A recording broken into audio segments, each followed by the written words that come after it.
Autre lieu, autre projet qui divise en Savoie, des opposants au Lyon-Turin ont à nouveau manifesté aujourd'hui.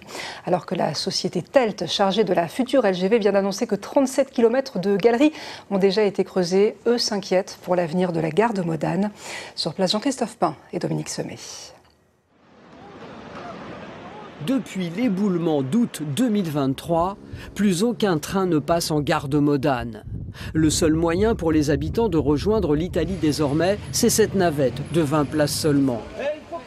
Pour ces manifestants, c'est un avant-goût de ce qui les attend, c'est-à-dire la fermeture de la gare de Modane une fois le Lyon-Turin mis en service. En même temps que nous sommes ici, à Bardonecchia, des Italiens se battent eux aussi pour leur gare. Quand les travaux seront finis, le gestionnaire d'infrastructure sera Telt.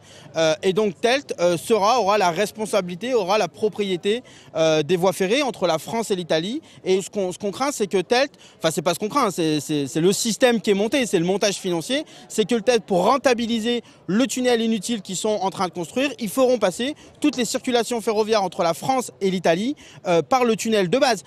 Malgré tout, la SNCF investit dans la réhabilitation de la ligne historique.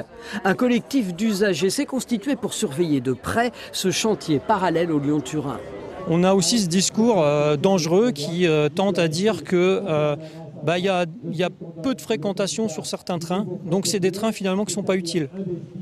Mais ça, c'est un discours qui n'est pas acceptable parce que si le service il est de bon niveau, s'il est attractif, eh ben on va ramener du monde. Prochaine échéance dans leur combat, le 5 juillet, avec la clôture de l'enquête publique sur les périmètres de protection des captages d'eau potable, situés à l'aplomb du fameux tunnel de base. Pour ces manifestants, le chantier Lyon-Turin pourrait en effet impacter la quantité d'eau disponible.